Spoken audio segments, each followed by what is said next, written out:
Terry. I couldn't believe what had just happened. Helen, my wife of 24 years with me, had just left home to spend the weekend having fun with one of her partners, Ray Bland. She never once said she still loved me or claimed it was just fun. She didn't even kiss me on the cheek when she left, just stroked my head like stroking a dog. Damn it. How much colder could she be? And what's next? I shuddered, contemplating my options. I suppose I should backtrack a bit and explain. We were each 22 years old when we got married 24 years ago. I had just finished my degree in information technology and was starting a new job. Helen continued her education and eventually earned her Juris Doctor degree. I supported her through those difficult years and did so gladly. She was my soulmate, the love of my life. And I knew that the support I gave her then would benefit us both in the long run. So I saved and saved and saved and did everything I could to make her life easier. She graduated and was hired at a prestigious law firm. Over the years, she developed a reputation as a tough lawyer who won most of the cases she worked on. She made more money than me, but I didn't care. I was proud of her accomplishments. We talked about kids and agreed to hold off so she could develop her career. In the end, she made it clear she didn't want to commit to children, and we didn't have any. I guess we could be called dinks, dual income, no kids. I didn't even know what birth control she was using. How pathetic was that? Even if I had managed to get pregnant with her, I was sure she would have just terminated the pregnancy. Or maybe she wouldn't even tell me about it. Truth be told, deep down I resented her, but I tried my best to accept it and enjoy life. Although I would have loved to have a child to pass on my inheritance, I was glad we had no children now. Helen had always been the dominant partner in our marriage. That was fine with me, as I liked to put her needs before my own. It had worked well so far, as she had always respected me. Or at least seemed to. Recently, however, her attitude has changed. Perhaps it has to do with hormonal changes. Her appetite and desire had increased significantly over the past few months. I didn't mind, as I was the fortunate recipient of her increased libido. Last night, however, she dropped her bombshell. I'm going on a date with Ray Bland tomorrow night. Dinner, dancing, entertainment at the hotel. I'll be back to see you maybe Sunday, she told me without the slightest sense of guilt. She might as well have told me she was taking the car in for an oil change. What? Why? I asked dumbly. Aren't I enough? I've been enough all these years, right? Right, she agreed. But now I'm in that phase where no guy will ever be enough. You and I are still going to have fun. I just need new ones to get it out in the open. I knew it was pointless to argue with her. She had made up her mind and expected me to just agree to be her willing cuckold, like I had agreed to so many other things in the past. A cold emptiness formed in my chest where my heart should have been, and I shuddered at the thought of the pain to come.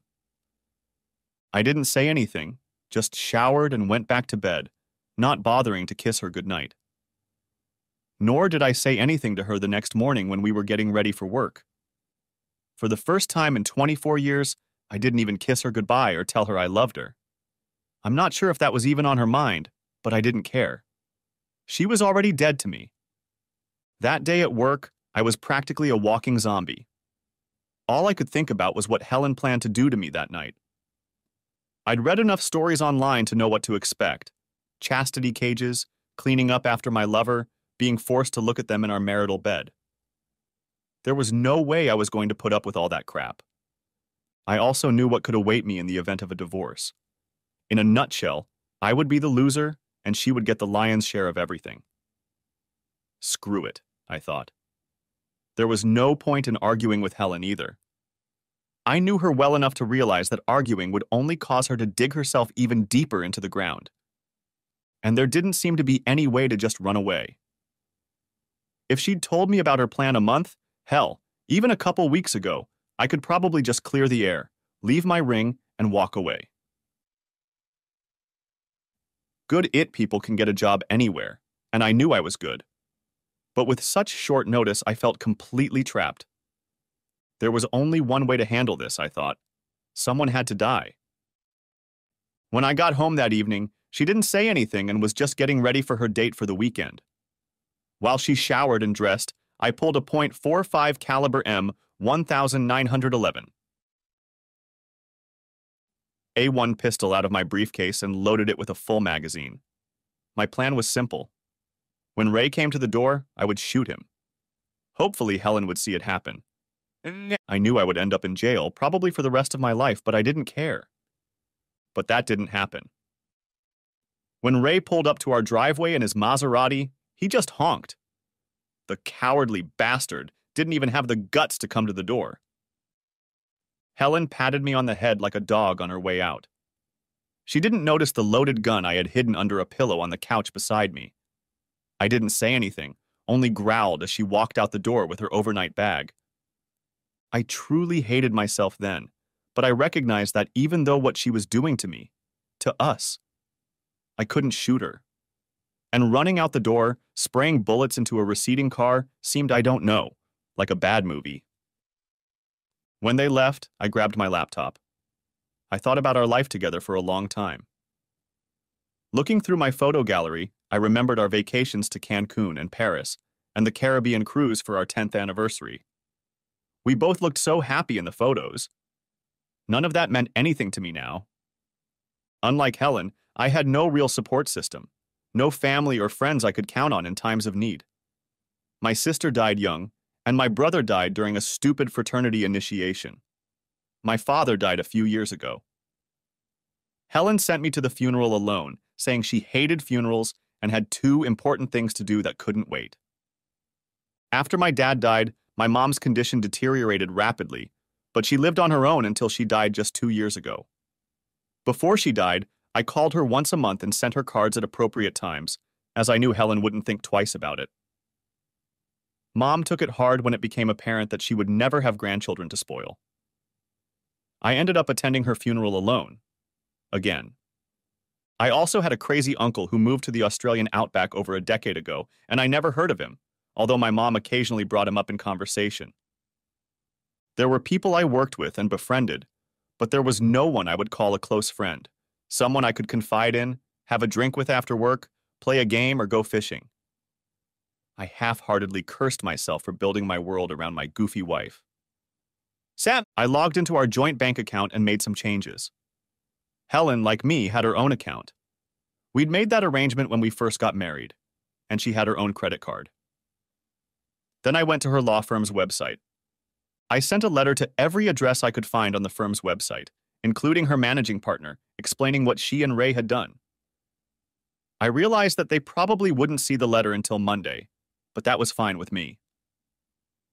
I then printed out a short note to Helen, which I placed on the coffee table under my wedding ring. I turned off my laptop and returned it to its case, then sat down on the couch, mentally reminiscing about better times. It took me a while to work up the courage, and I wished I'd found it sooner. But finally, I picked up the gun and put the end of it to my head. "I'm sorry, Mom and Dad. I hope to see you soon," I mumbled before pulling the trigger. Helen. I was lying on the bed, along with Ray. I hadn't thought about Terry at all since I left the house on Friday, and I wasn't too pleased that Ray was talking about him like that, but he was right. There was a time when Terry could sleep all night long, but those days were far in the past. Sure, Terry had always been warm and loving, but sometimes a girl just needs to be entertained, I thought smugly. To be honest, I didn't think about him at all this weekend, I said. You put him out of your mind. And don't forget he's a few years older than you, so that's to be expected. Didn't you think about what we discussed earlier? You mean doing it in front of your husband? Asked Ray incredulously, raising an eyebrow skeptically. Yes, I replied. Just to remind him how things are going to work from now on. You have nothing to worry about. Terry's a coward. He won't do anything. He didn't even try to stop me when I left the house Friday night. Well, kitties have a way of turning into mountain lions when they're pushed too hard. Remember the Connors case, Ray warned. You said he didn't try to stop you. Did he do or say anything? No, I said. He just sat on the couch. In fact, he hasn't said anything at all since I told him about it Thursday night, I added dismissively. Did he call or text you? asked Ray incredulously. No, he hasn't called. You don't think that's strange? Not really, I answered him. I've made it clear to him that this is what I need. He knows how I act when I make a decision. Either that, or he's already dumped you, Ray replied sharply. He wouldn't dare dump me, I stated with a snort. He knows I love him and it's just sex. Ray looked at me as if he wanted to say, What's wrong with you? His expression softened after a few moments as I stared at him. If you say so, he said. Let's go at it again. Right. Not until you promise me you'll help me punish him when you bring me back tomorrow night, I said. Okay, Ray agreed. I'll help you discipline him tomorrow.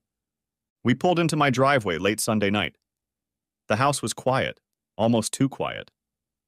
I looked at the yard and realized it hadn't been mowed. Terry always mowed the yard on Saturdays. I mentally flagged to talk to him. After all, I expected that with my new interest, nothing else would change. Are you ready for this? Asked Ray demandingly. Of course. I grabbed my bag from the trunk and headed for the door. Ray followed behind me. I put the key in the lock and turned it. At least Terry hasn't changed the locks. Yet, I thought. I swung the door open, and a horrible smell immediately came over me. What the hell was that? I covered my mouth with my hand and looked inside. What I saw made me horrified and nauseous. I quickly closed the door and ran into the yard where I threw up. What's going on? Are you okay? Asked Ray, coming up to me. It's Terry, I stammered as the vomiting stopped. He's dead. What, dead? Almost shouted Ray. Are you sure? I stared at him. I'm sure. My new couch is ruined, and shit everywhere. What am I supposed to do? Well, I'd say you need to call 911, Ray replied in a nervous, shaky voice. Holy shit, Captain Hindsight, I told him sarcastically. He recoiled, but quickly regained his composure and looked at me like I'd just turned into a cobra. I'm sorry, Ray. I didn't mean to snap at you. I just didn't expect this. Would you mind staying with me? At least until the cops come. I reached out a hand to his arm to reassure him and myself. I think I can sit here for a few minutes, he said, his voice suddenly sounding reluctant. But this is your mess. You have to clean it up. Thanks, I snorted back in disgust, pulling my phone out of my purse. Jerk, I thought, dialing 911.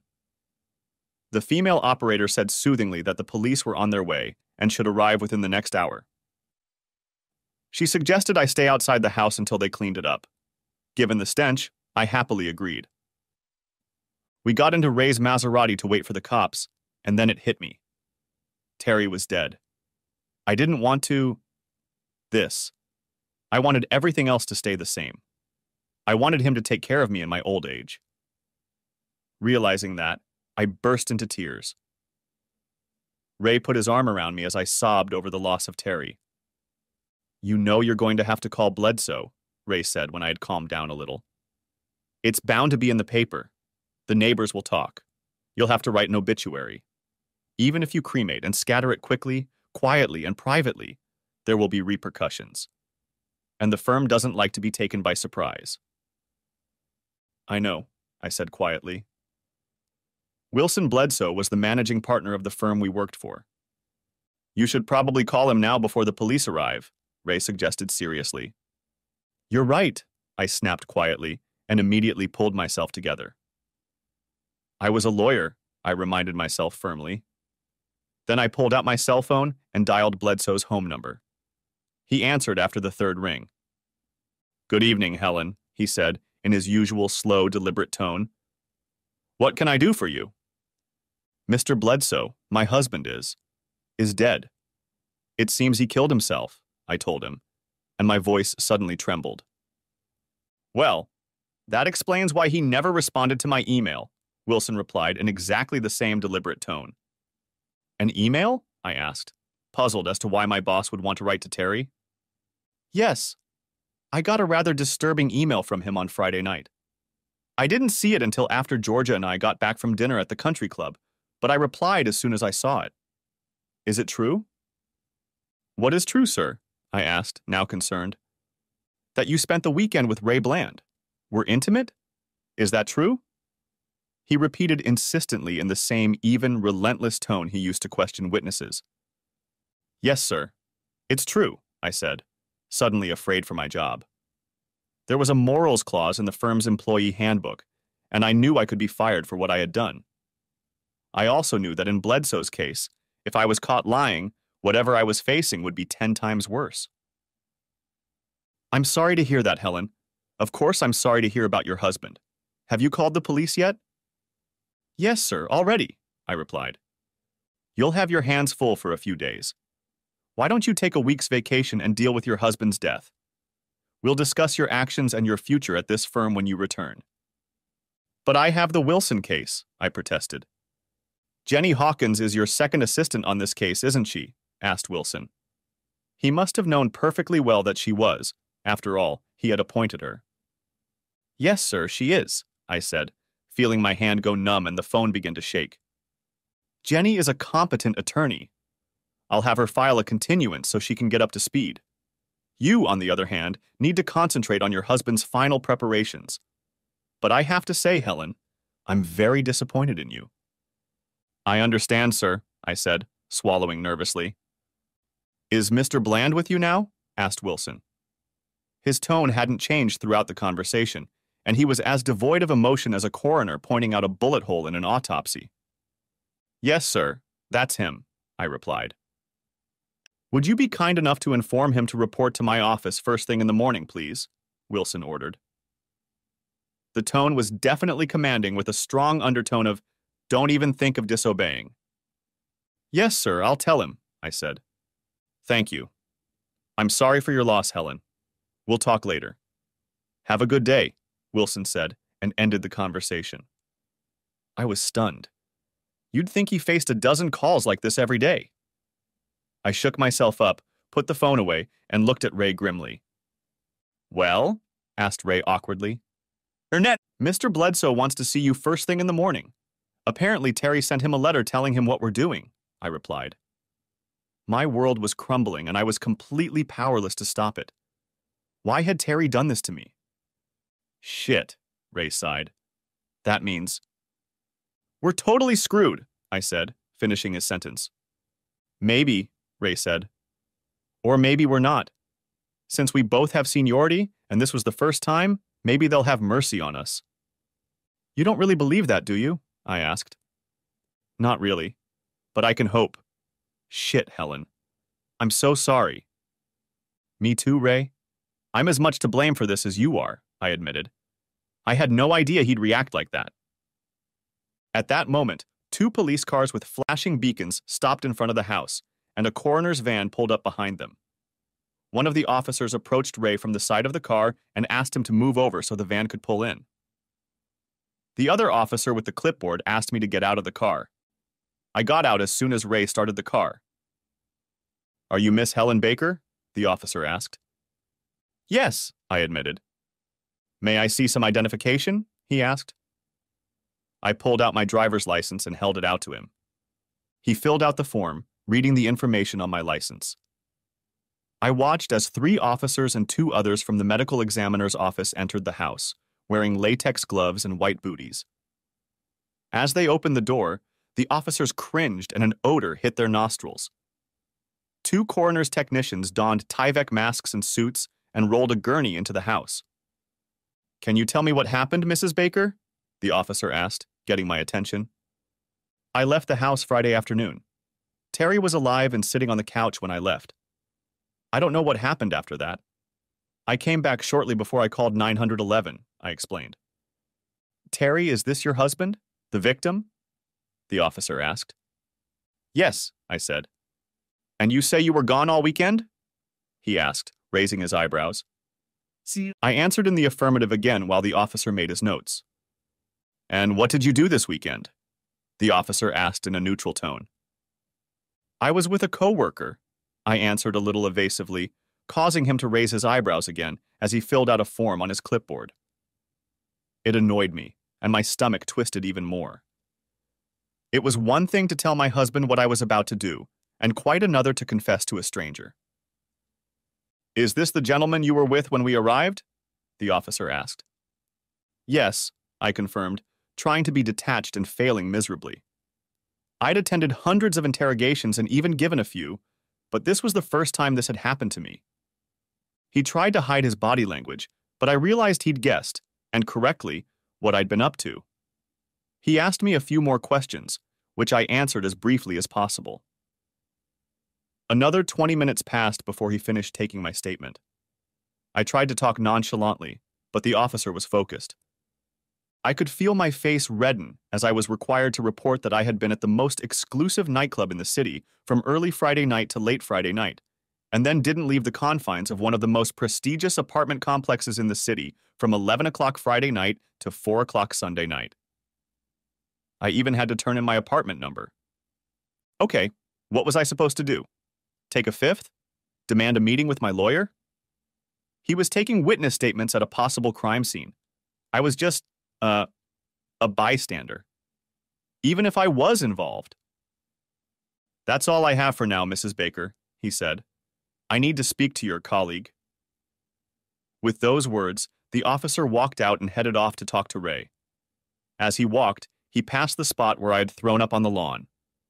He stopped for a moment, had the nerve to make a note, and then continued on his way. I looked around. It was already evening, but there was still plenty of light. I could see neighbors in the windows, looking out with curiosity at what was going on. Some of them even came out to their front porches and gawked at what was going on. Damn it. Did all of this really have to be so public? Maybe I should have entertained Ray a few more times and come back after dark. A few minutes later, I saw the technicians from the medical examiner's office come out of the house with a gurney carrying Terry's body in a closed bag. I shuddered, but for some reason I couldn't look away. They put the gurney in the back of their van, closed the door, and removed their white suits. Carefully folding the suits into a plastic bag, they got into the van and drove off. The officers got out after them, and a man in sergeant's stripes headed toward me, carrying 2 plastic bags. Mrs. Baker, I'm Sergeant Smith, he said. We found this weapon next to your husband's body. Did you know he had this gun? He asked, holding up the bag that contained Terry's gun. Yes, I knew, I replied. It was a gift from his grandfather. He's had it for years. I felt myself shivering a little, more than a little. Before, it was just a piece of metal that I hadn't seen or remembered. Now my gut saw it as a deadly weapon. I suddenly wondered if Terry had gotten it after I left, or if he had it when I left and was going to use it against Ray or even me before turning it on himself. All these murder-suicides that had been on the evening news for years and that I'd barely paid attention to suddenly came crashing down on me. Terry loved me, damn it. Didn't he? He let me have everything I wanted. Why not this? We found this on the coffee table, too, the sergeant said, holding out a bag containing a piece of paper. Obviously, he intended this for you. I took the package from the sergeant and saw the typewritten note and Terry's wedding ring. Trembling, I read the note through the plastic. Helen, the note began, I would rather die than be your cuckold. I've loved you exclusively for a quarter of a century and have always put your needs before my own. And this is how you repay me. Well, screw you, you selfish, worthless bitch. I'm the one who pulled the trigger, but my blood is on your hands. When you went off for a weekend of fun with Ray Bland, you killed our marriage. You killed me. I hope you live a long and miserable life, bitch, and my rotting corpse haunts you every time you close your eyes. The short note ended. Rot in hell, bitch. With shaking hands, I handed the note back to the sergeant. I knew he'd need it to finish filling out the report. My knees were shaking harder than my hands, but they didn't buckle. If I wasn't in shock before, I was now. I thought about what Terry had written. He had never used such language in my presence, ever, and his letter shook me to the core. Honestly, I hadn't realized he had it in him. Maybe if he had told me that on Thursday, when I told him my plans, I wouldn't have left and Terry would still be alive. It was with a heavy feeling that I realized that the crucial word was maybe. But I can't stand speculation and maybe. I'm a lawyer, which means I have to work with the hand I'm dealt, even if I drew it myself. I took a couple deep breaths to keep my cool and looked at the sergeant. Speculation and reasonable doubt was what I was trying to slip into the jury on behalf of my clients. I strongly suspected that my own reasonable doubts were lying in a puddle in the front yard, and whatever jurors eventually appeared before me would not elicit much sympathy. "Can I go back to my house now?" asked I. "We're still examining the scene, ma'am, and frankly, it's pretty bad out there. According to our coroner, your husband committed suicide sometime Friday night, and I don't think you should stay here. At least not for a couple days. I took the liberty of calling the cleaning service, and they should be here soon. If I were you, I'd find a hotel and stay there until at least Tuesday or Wednesday." "Can I at least get my computer and a few things to get me through a couple days?" I asked in my professional tone. "When we're done," said the sergeant. "It could take another hour." He studied me for a few moments, then pulled a card out of his pocket and held it out to me. "I realize this is all a shock to you, ma'am. I strongly recommend that you talk to someone. I recommend Gina Hastings. She's an excellent counselor. She's the one the department refers us to when an officer is experiencing trauma at work. Tell her you spoke to me, and I'm sure she'll get you in quickly." "Thank you, Sergeant Smith," I replied. I was annoyed at the thought of needing a counselor. "I think about it." The look on his face was almost inscrutable, but I could sense disapproval and concern. Finally, I stood before him, vibrating like a church bell. "Take your pick, ma'am, but I think you should call her as soon as possible." "If not her, then a pastor or a good friend," the sergeant said, then went back inside. Sighing, I walked to the porch and sat down on the swinging bench that Terry had installed last summer. It was another thing I insisted he do for me. As I sat on the bench, it dawned on me that we had only used it once since he had put it up. I thought about what Terry had written. Even if I closed my eyes, I could still see the writing. After a few minutes, Ray came over and sat on the bench next to me, not too close. I looked around.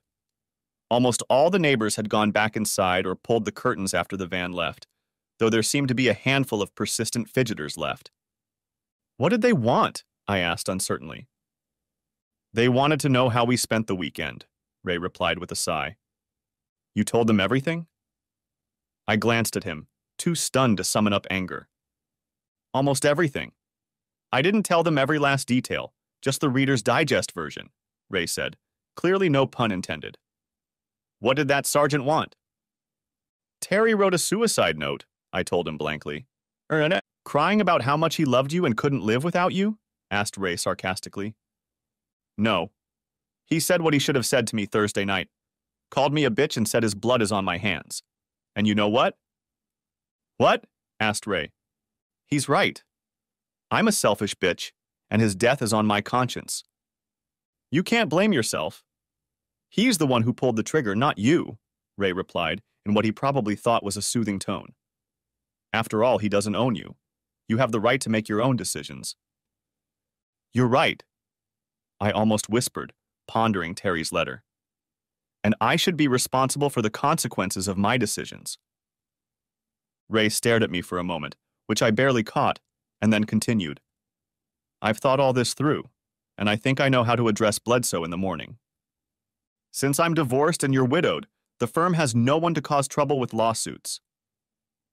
Our little date was personal and had no subtext in the news, no political corruption or social scandal. Just a small matter between consenting adults. It's unlikely to be noticeable to anyone and will disappear in a few days. So there is no upside for a firm to fire or ask for the resignation of two high-ranking employees. It's stronger if we both make the same argument. I'll call you tomorrow after the meeting and let you know so we can coordinate efforts." I looked at him. Terry was nothing more than a splash.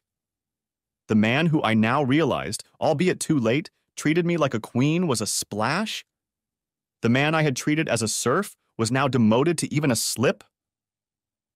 Ray was anxious to save his career and his job, and had no idea that I was now desperately trying to save my sanity. For a few moments I pondered his words. Technically, I knew he was right. There was no political corruption or social scandal.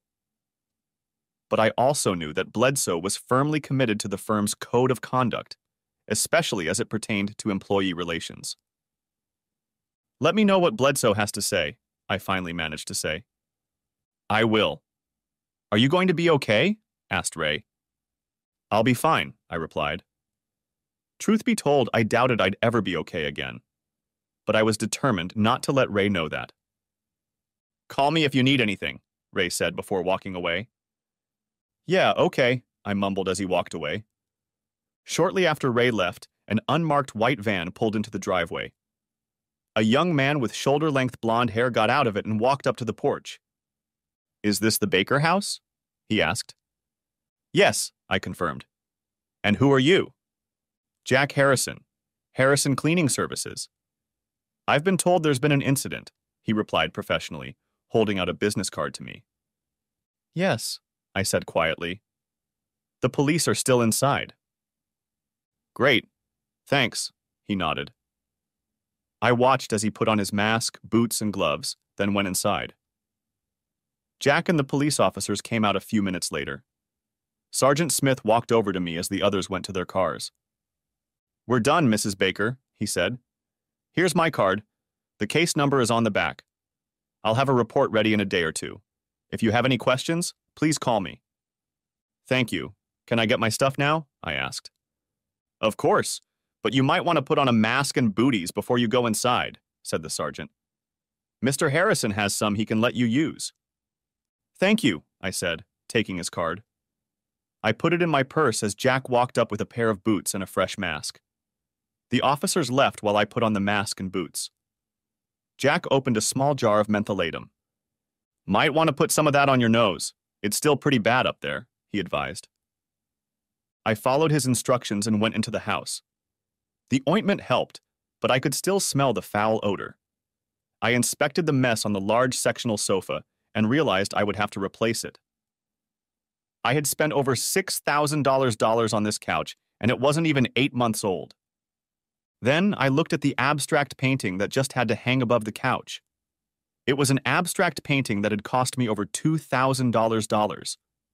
It was now completely ruined, and Terry's blood and brain matter splattered it. The carpet in front of the couch was soaked with blood and other fluids that made me shudder. "I can get it all off the carpet. Hopefully the subfloor underneath isn't soaked too badly. I don't know if I'll be able to recover the couch." "I'll do my best," Jack assured me. "Please do," I said quietly. "How long will you be here?" "It will probably take me most of the night to get everything done. Can I call or leave a message when I leave?" "Yes," I said, handing him one of my cards with my cell phone number on it. "Just lock up when you leave, please." I felt like I was taking a risk leaving this man here alone, but I needed to get out. Besides, he was licensed and insured. It said so on his card, and I could always sue him if something went missing. "Yes, ma'am," he replied politely, taking my card and slipping it into his overalls pocket.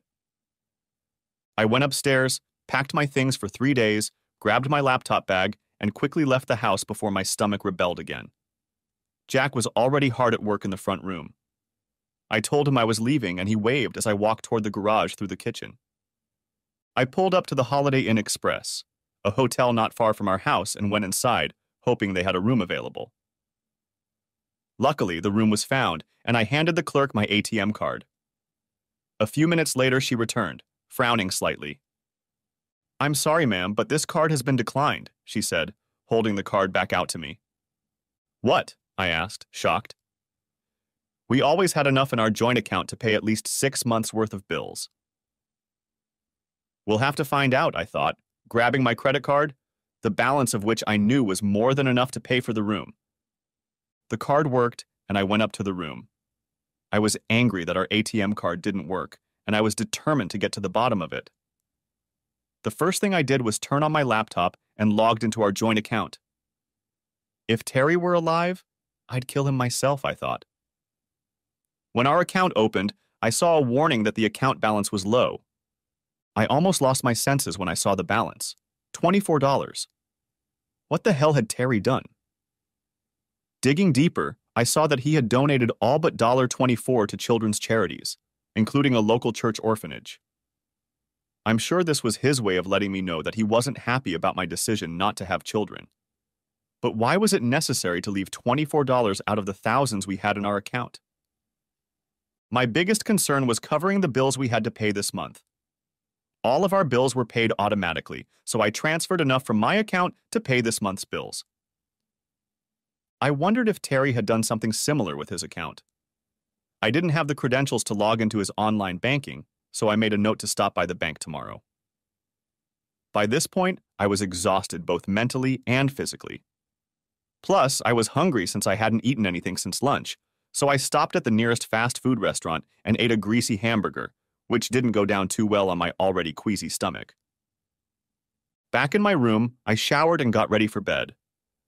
I was so tired that I fell asleep as soon as I laid my head on the pillow.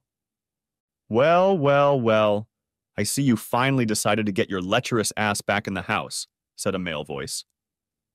I looked around, but saw nothing but a thick, dark fog. I realized I was dreaming, and the voice sounded like Terry's.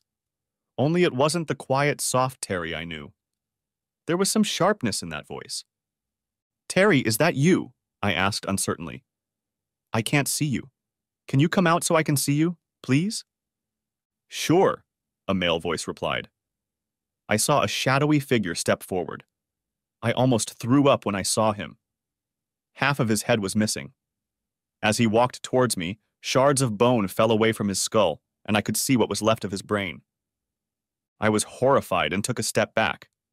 Then I shook myself up. This had to be a nightmare. This had to be it. No, this isn't real. You're not real. You're just an undigestible piece of that nasty, fatty hamburger I stuffed inside me before I went to bed. You've got more fat than blood in you, I declared with far more courage than I actually had. His eyes flashed red, and he headed toward me. First, the smell reached me, then the blazing eyes practically blinded me, and then a primal scream made me jump back and fall to one knee with my hands above my head. Good. Okay, I repeated frantically. This is real. You're real. You better believe it. You pathetic excuse for a wife, he growled dangerously. Terry, I started, but he held up a hand to silence me. Shut up, bitch. This is all on your conscience. What do you think? He asked, turning his head so I could see the exit wound on the left side of his head. Not much different than that $2,000 piece of shit you just had to put over the couch. I thought you liked that painting, I objected weakly, a little discouraged by the venom in his tone. I hated her. But she made you happy, and that's all that mattered to me at the time. Besides, I figured you'd get sick of it after a year or two. Just like you obviously got bored with me. So was having fun with Ray Bland worth what it cost you? I lowered my eyes in embarrassment, but didn't say anything. While I hated to lose Terry over it, the truth was that it was the best entertainment I'd experienced in a long time. You don't need to say anything. Your innermost thoughts are perfectly transparent here, Helen, Terry said gloatingly. I felt my face burning and tried to look away from him, but it didn't help. Everywhere I looked, he was standing there, right in front of me. I read your note, I stammered out, desperate to change the subject. Why didn't you mention all this on Thursday when I told you about Ray? Would it have done any good? Asked Terry grudgingly, as if he already knew the answer. I guess it wouldn't. I don't know. Guess we'll never know now, will we? I spat back weakly, hating to be defensive, but I had no explanation or excuse. There was nowhere to hide. I think we both know the answer to that question, Terry snorted wryly. What did you do with our money? I asked, trying desperately to change the subject. At the thought of being robbed of my legitimate money, my anger began to rise. Bills still need to be paid. You're a smart woman.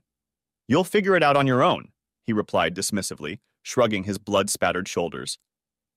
I already know you gave everything to children's charities. Why? I asked, my anger building faster than my fear.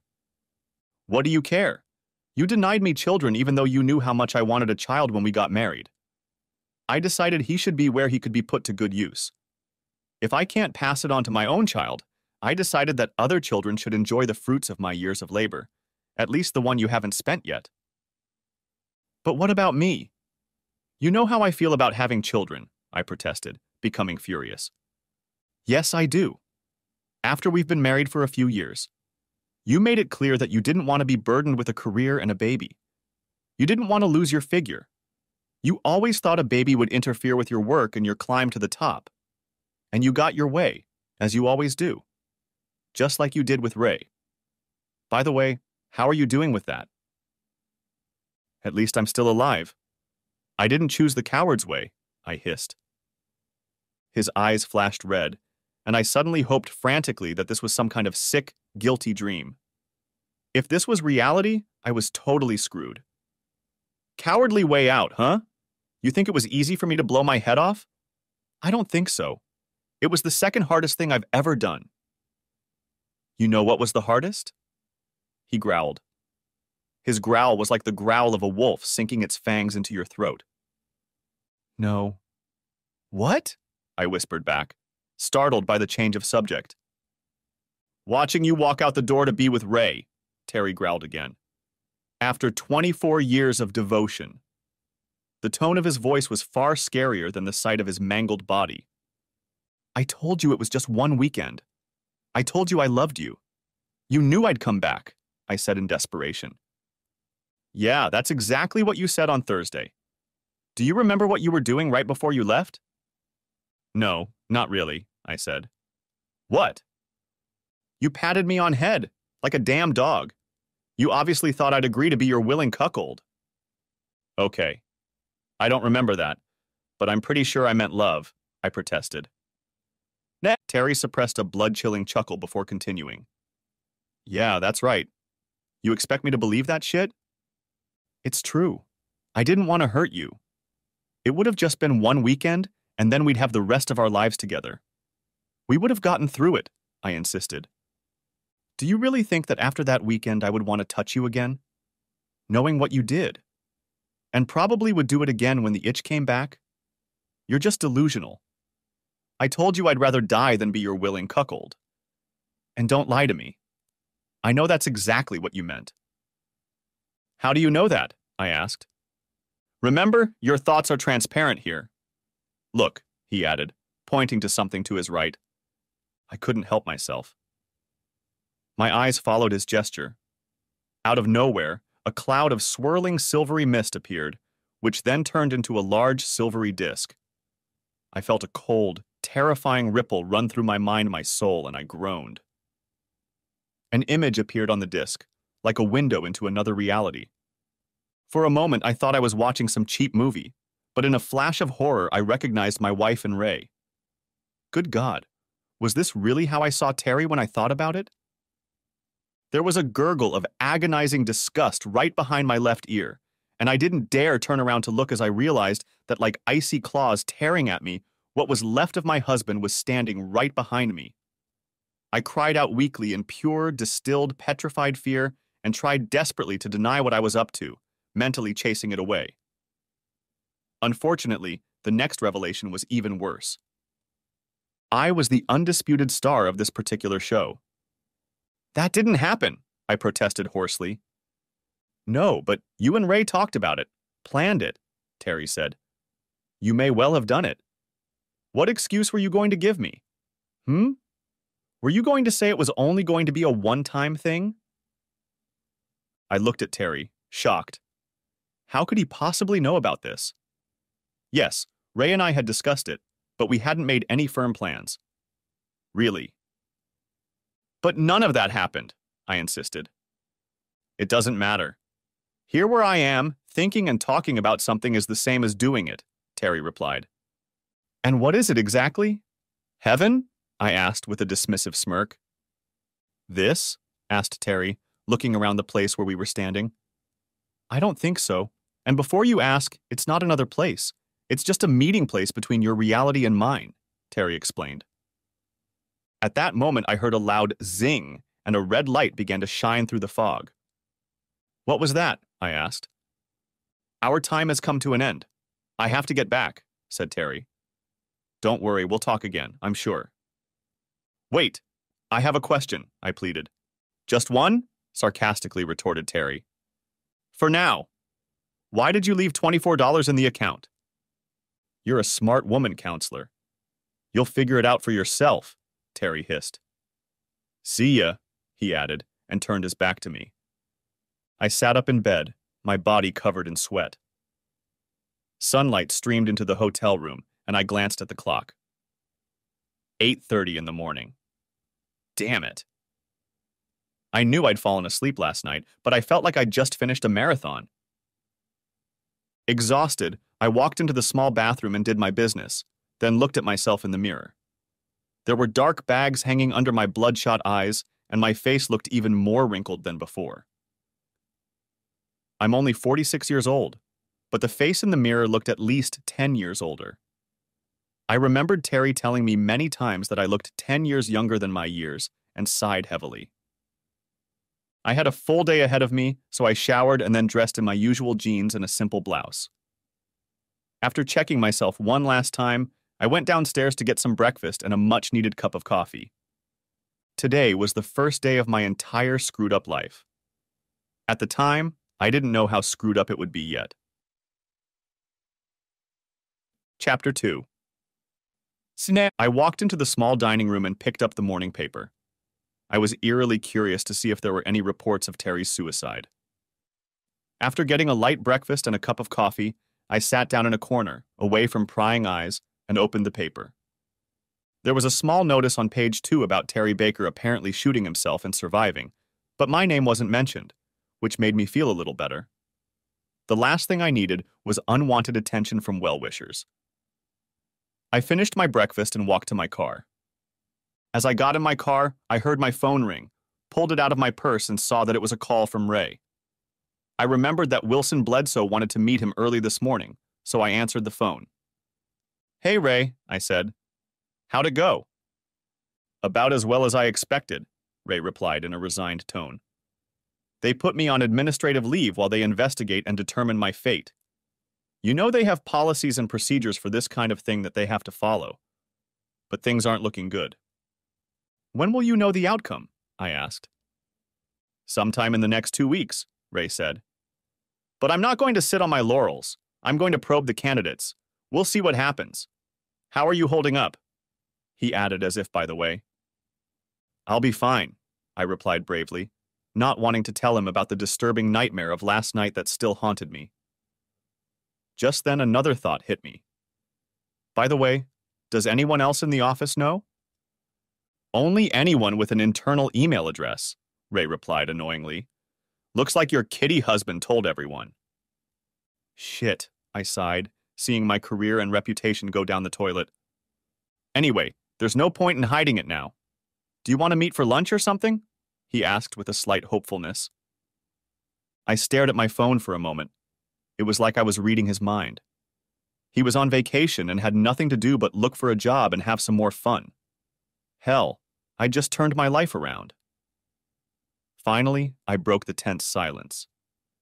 I have a lot to do today, so I don't think I'll have time. Besides, I don't think that would be wise under the circumstances, do you? I asked back, a little sharply. You're probably right. I'd better let you go. Call me if you need anything, Ray said. We ended the conversation, and I checked my messages out of curiosity. I saw a message from Jack letting me know he was leaving the house. The message was sent at 5:30 a.m., meaning he had been there all night. I saw another message from my older sister Janice. I saw the paper this morning. Is that your Terry who killed himself?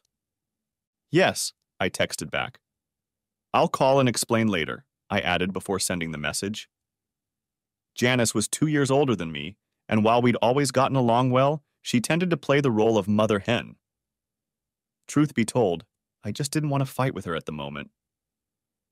I drove up to the house and parked in the garage. As I walked through the door leading into the kitchen, I noticed that the bad smell of Terry's blood and other bodily fluids was gone, but it had been replaced by the almost overpowering odor of pungent cleaning products. I avoided taking deep breaths for fear that the air would dry out my lungs. Walking to the front room, I was surprised to see that the couch looked almost new. It would have saved me from having to replace the $6,000 couch, but I swore I would never sit on it again. For a moment, I was angry at Terry for not killing himself in his chair. I also turned my attention to the painting above the couch and was pleased to see that Jack had managed to save it as well. Satisfied that Jack had done a good job of cleaning and restoring the living room, I went upstairs to the room we used as our home office. I went through our files and grabbed what I needed. A folder with Terry's bank information, another folder with our wills and other legal documents, and a folder with our mortgage insurance policy all went into my briefcase. I couldn't help but notice how quiet the place was without him. It seemed too quiet to me. I could clearly hear the grandfather clock ticking downstairs, ticking away the seconds, and for a moment I thought I smelled something rotten. Rotten, and a chill ran down my spine. Then I felt a knot of cold air rush through the room, and I had to fight myself not to run away. I shook off the more than anxious feeling and went on about my business. Then I remembered that Terry's work needed to be notified of his suicide. Looking at the answering machine on his desk, I saw that there were several messages, and I listened to them. They were all from his work, wondering if he was coming in and asking if he was okay. Sighing, I called back and was connected to Allison Jones, Terry's immediate supervisor. "Helen, is everything okay? We've called several times but never heard anything. It's not like Terry to be late." "Is he all right?" asked Allison anxiously. "No, Allison. He's dead," I replied in as calm and level a voice as I could manage, causing Allison to flinch. "Dead? Oh my God, what happened? Did he have a heart attack?" "No. He shot himself," I said, marveling at how calm I'd been when I'd accidentally informed Terry's boss that he'd killed himself. "Oh no," Allison sighed. "When did it happen?" "I was told it happened Friday night. I was away over the weekend," I said, hoping to ward off further questions. "I'm very sorry, Helen. Please let us know when the wake will be held." "I know everyone here will want to attend," Allison said. "I'll have HR contact you about insurance and his company's 401k. And please feel free to call anytime if you need anything." "Thank you, Allison. I appreciate it," I said, trying to sound sincere. But I was relieved that she didn't seem to have any more questions. We said our goodbyes and ended the conversation. It had gone better than I thought it would. I knew that Terry's company insured all of their employees for 2.5 times their annual salary. That amounts to almost $250,000. I didn't know if the policy had a suicide clause, but I knew Terry had quite a bit of money in his 401k. That would definitely come in handy. I put the phone in its holder and suddenly realized how quiet and peaceful the house was. We had lived here for over 20 years, and for the most part they had been good years, full of happiness and joy. But now the house seemed like a grave. Looking around, I saw Terry everywhere, remembering our life together. At least it was only memories, not his mangled ghost. A chill ran down my spine. I suddenly thought someone Terry, watching me. But my logical mind took over, and I decided firmly that I was alone. I walked around the house, opening the windows, hoping that the throat-eating chemical smell would dissipate while I was gone. I shook myself up, grabbed my briefcase and left the house, maybe a little hastily. I made it to the bank and went inside. When it was my turn, I asked the teller to tell me the balance of Terry's account. Although we each had separate accounts, we had signed signature cards and had access to each other's ATM cards for emergencies. I pulled Terry's second ATM card out of the folder and noted the PIN he had written on the inside of the folder. Looking at his computer, the teller frowned slightly, then turned to me again. "One moment, please, Mrs. Baker," he said politely, and headed toward the row of glass booths. A few minutes later, he returned with Arnold Johnson, the bank manager. We had worked with Arnold for many years. "Mrs. Baker, would you come into my office for a moment?" he asked with a friendly smile. "Of course," I said, following him in. I took the seat he pointed to and watched as he sat on the other side of his massive dark wood desk, studying something on his computer. "I'm glad you came in this morning, Mrs. Baker," Arnold said. "I was planning on calling you later today." "Oh," I asked, feeling curiosity and concern in equal parts. "Why?" Our system flagged a lot of transactions over the weekend from two of your accounts. I wanted to make sure you were aware of them, Arnold said. I know my husband made several charitable donations on Friday, I said. He made those donations without consulting me. I was hoping they could be stopped and canceled before they went public. I also wanted to see what activity was going on in his account. Arnold's eyebrows rose at that. He looked at the monitor before answering. I'm afraid that's not possible, Mrs. Baker. It looks like he made the donations right before the deadline on Friday, so almost all of them have already come in. I need that money, I pleaded. Is there any way to get it back? I suppose you could contact them and explain the circumstances. They might release the money. But there are no guarantees, Arnold explained almost apologetically. I can give you a printout of all the recipients. He looked at the screen again. It's going to be a pretty long list. I've weighed the pros and cons very seriously. A simple appeal would probably not allow for a refund. I suppose I could always sue them, but with all these charities, I'll probably end up paying more in legal fees and court costs than I'll get. Plus, my reputation would suffer even more. I had an empty, sinking feeling, and I could almost see the headlines. Greedy lawyer sued to deprive needy children of food and shelter. I could also envision the jury deliberating the case. So we have a whore whose adultery caused her husband to kill himself. Now she wants to starve orphans and make them homeless. I say we give her the middle finger. I'll be lucky if they don't vote to tar and feather me in public. If nothing else, you'll have a hell of a tax deduction, Arnold said, in a vain attempt to lighten the atmosphere. I stared at him dumbly, slightly puzzled by his attempt at humor. After a few awkward moments, he cleared his throat and hastily looked away. What about Terry's account? I asked, trying to change the subject. Arnold stared at his computer for a few moments, then at a copy of the signature cards and forms pertaining to the account. He sighed, put on a professional expression, and looked at me before continuing. He has enough funds to keep the account open. There was a lot of activity there on Friday, too. He paid off his credit card and then canceled it. It looks like he paid for other things as well. He paused, as if expecting me to say something, but I only stared at him with a blank expression. Finally, he finished. And there's one large payment to the West Side Funeral Home and Crematory. That hit me right between the eyes. I knew about that funeral home. It was the one that had taken care of Terry's parents when they died. Obviously, Terry had thought hard about his suicide. What about our other accounts? I asked. He didn't touch anything else. Your joint savings account and certificates of deposit are still intact, Arnold said, turning to his computer. Good, I replied, pleased with the news.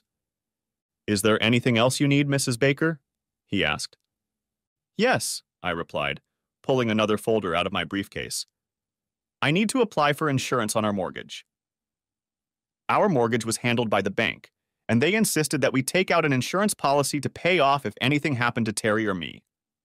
We took out the policy through the bank's home loan department, and I already knew it didn't have a suicide clause. I handed the papers to Arnold, who reviewed them and then turned to his computer again. Everything seems to be in order, he said, and pulled another form out of a drawer. We need you to fill this out and return it along with a copy of your husband's death certificate. I see that you have a payment due in a couple weeks. The sooner you get this back to me, the better. I'll let the home loan office know so they can expect it. Thank you, Arnold, I said, tucking the application form into my briefcase. My pleasure, Mrs. Baker, and my condolences. If there's anything else we can do to help, please call, Arnold said as we shook hands. His demeanor was strictly professional, but I couldn't fight the nagging feeling that he was judging me. I tried to shake off that feeling. I thanked him and walked out of the bank feeling a little better than before I came in. By this time, I was a little hungry, so I stopped at the store for a snack and then went to the West Side Funeral Home. I was greeted almost immediately by a thin young man in a white shirt and tie. His hair was carefully combed and seemed to be coated with a thin layer of hairspray. He smiled and extended his hand, which I accepted. Welcome to the West Side Funeral Home. I'm Alan Markham. What can I do for you? he asked in a friendly tone. I'm here about my husband, Terry Baker, I said. Baker. That name is familiar to me. Please step into my office, Alan said with a smile. Sent. I followed him into the beautifully furnished office and accepted his offer of coffee. Handing me a cup with a hot beverage, he sat down at his computer and stared at the screen for a few moments. Yes, I see him here. I tried to call him today, but I couldn't get through. That's because he's dead, I managed to say quietly. I understand, Alan said slowly and quietly. I'm sorry to hear that. When did this happen? Friday, I said, deciding not to tell more than I needed to. According to this, he ordered a basic cremation service and paid for it in full. Friday. It's not unusual for clients to pay for funerals in advance, but it is unusual for them to pay so soon before they need our services, Alan commented calmly. Was he terminally ill? No, I replied, again refusing to tell more than I needed to. There was a pause before he replied, looking at the screen rather than at me. Then it looks like we need to make final arrangements. Do you have his death certificate? No, not yet, I replied. I knew it could take a couple weeks to get a certificate. His body was taken to the morgue on Sunday night. When the coroner is done, I'll get it. When they release his body and you get the certificate, let me know and we'll proceed, Mrs. Baker, Alan said. We spent the next hour discussing the various arrangements. Neither Terry nor I were regular churchgoers, but I knew he had been raised in one of the mainline Protestant denominations, either Methodist or Lutheran. From what I understood, there was no need for a memorial service. They could just cremate him and be done with it. Alan asked if I wanted to keep Terry's remains, but just thinking about it sent shivers running down my spine. No problem. Mr. Baker paid for his remains to be buried in the columbarium unless you want to take them, Alan said. I walked out of the funeral home depressed. I needed someone to talk to. Looking at my watch, I realized that Janice was probably already home since she worked part-time at the county library. I took a chance and called her house. Hey, sis, Janice said when she answered. I kept wondering when you were going to call. I've been a little busy this morning, I answered. I didn't realize there would be so many details. Would you mind if I stopped by your place? I really need someone to talk to, I added hopefully. Of course, Janice said in her motherly voice that I knew so well. Richard is still in the hospital and won't be home until late, so we'll have plenty of time to catch up. Richard, Janice's husband, was a surgeon at the medical center and often worked long hours. Thanks, sis. I'll be there in a few minutes. We finished talking and I drove the rest of the way to her house. We had always gotten along well, and I knew I could tell her anything. I wasn't sure how she would take it, though. She greeted me cheerfully at the door when I pulled up in her driveway. I got your message. Would you like to talk about it over a cup of tea? She asked kindly. Sure, I replied as Janice walked into the kitchen. I sat down at the dining table and fidgeted in my chair as I listened to her fuss. I pondered how to pull it all off. A few minutes later, she returned with 2 cups of hot tea. I liked sugar, so I stirred it into the cup after she handed me the cup. I wanted to get right into the story I was telling myself, but suddenly my tongue was untied. So, tell me what happened, Janice asked, sitting down at the table. I took a sip of tea, gathering my thoughts, sighed heavily, and told her about my weekend with Ray. To her credit, Janice listened quietly as I recounted my short break in my marriage and what I'd encountered when I returned home. She didn't interrupt me once, and her face was completely neutral as I told the whole story. I inwardly shuddered, but kept my voice steady as I described everything that had happened.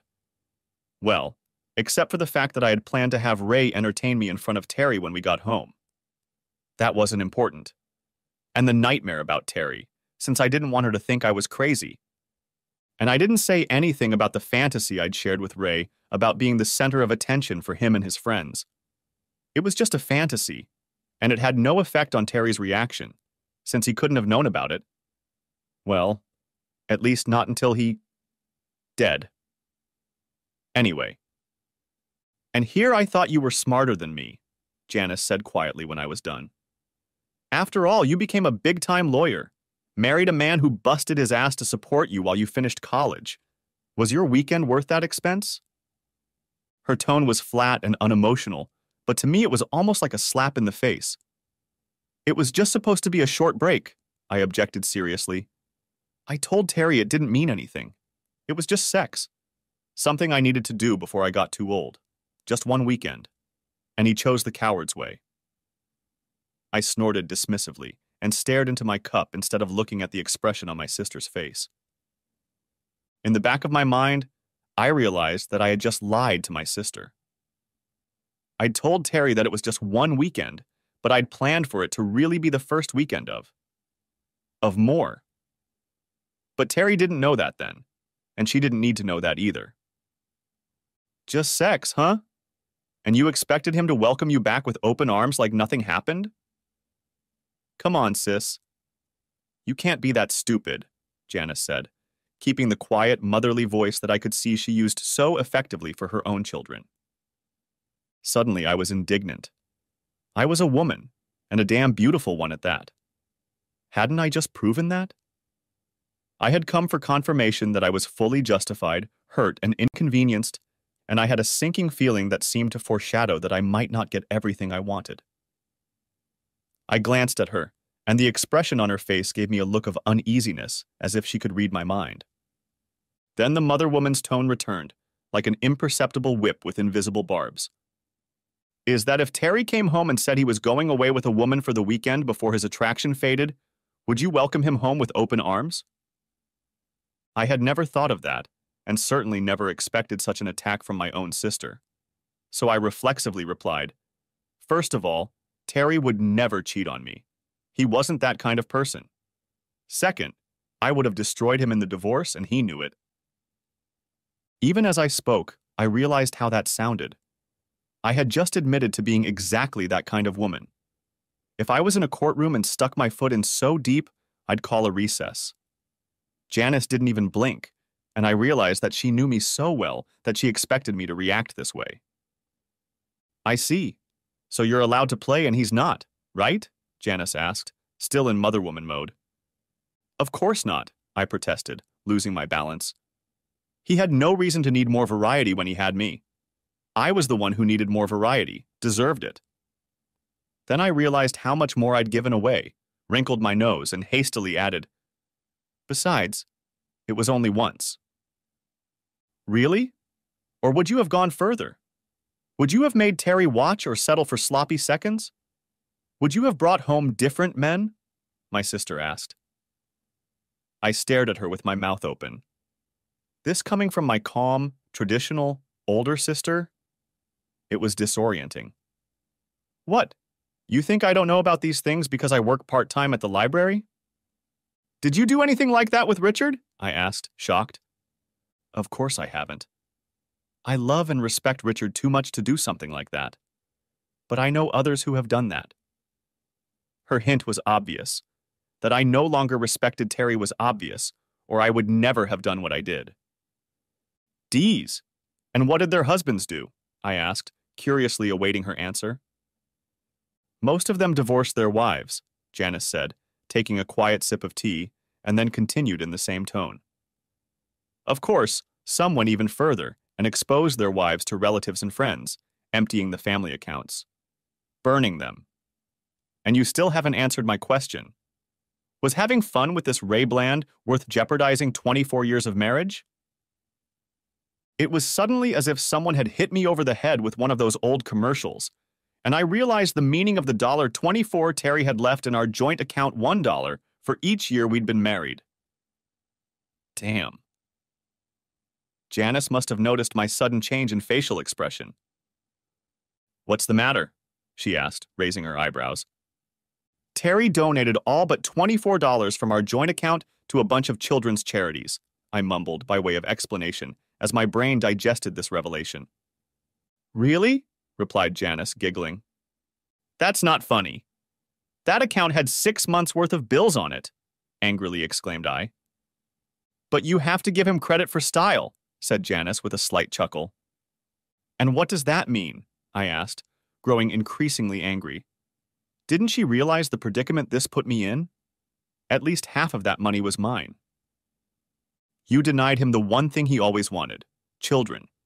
So in his final act of defiance, he gave your money to children's charities, knowing how much you don't want children of your own, Janice replied, shrugging her shoulders and ignoring my outburst of anger. I don't want kids.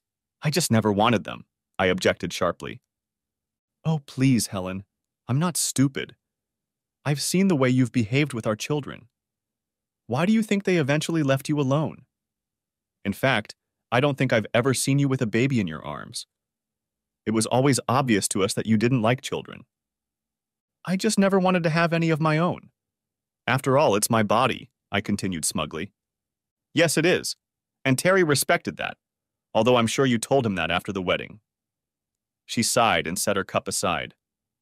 I wish you'd respected it as much, don't you? That's not true. I respected and loved him, I protested, but it sounded weak, even to me. Really? If that's true, I'd hate to see what you'd do if you didn't love him, Janice remarked. In fact, I can't help but notice how stoic you are about his suicide. That hit a nerve. What was I supposed to do? I'm the one left alone. I'm the one with responsibilities. I have to pick up the pieces and move on. If I break, it won't change anything, I said, feeling more than annoyed. No, it won't change it, but it might help you deal with his death. But you've never shown much emotion, have you? As far as I can remember, you didn't shed a tear when your father died. A long, awkward pause followed. Then Janice said quietly, looking me in the eye, That means you're either holding it all in and are a potential time bomb, or you're a functional psychopath and dangerous. Before I could respond, she added, Or you're just numb, deeply numb, for whatever reason, and sooner or later it's going to come out. Emotions have never been my strong suit. You know that, I replied softly, sternly pushing away the uncomfortable feelings. Yeah, I know. So what now? Asked Janice after a few more minutes of awkward silence. I guess I have no choice but to move on, do I? I asked, letting the bitterness seep into my tone. No, you don't have a choice, Janice replied. But Richard and I will be there for you if you need us. We may not approve of your choice, but you are our family, and we still care about you. Thank you, Janice. I appreciate it, I replied, suddenly feeling genuinely grateful that my older sister still had some feelings for me, even if she didn't think I deserved them. We spent the next hour making small talk, which helped me ignore all the anxiety and feel a little better. Richard's on his way home, Janice said, glancing at the text message that had just popped up on her phone. Would you like to stay for dinner? I'm afraid it'll just be leftovers. Your leftovers are always good, I told her. I'd love to stay.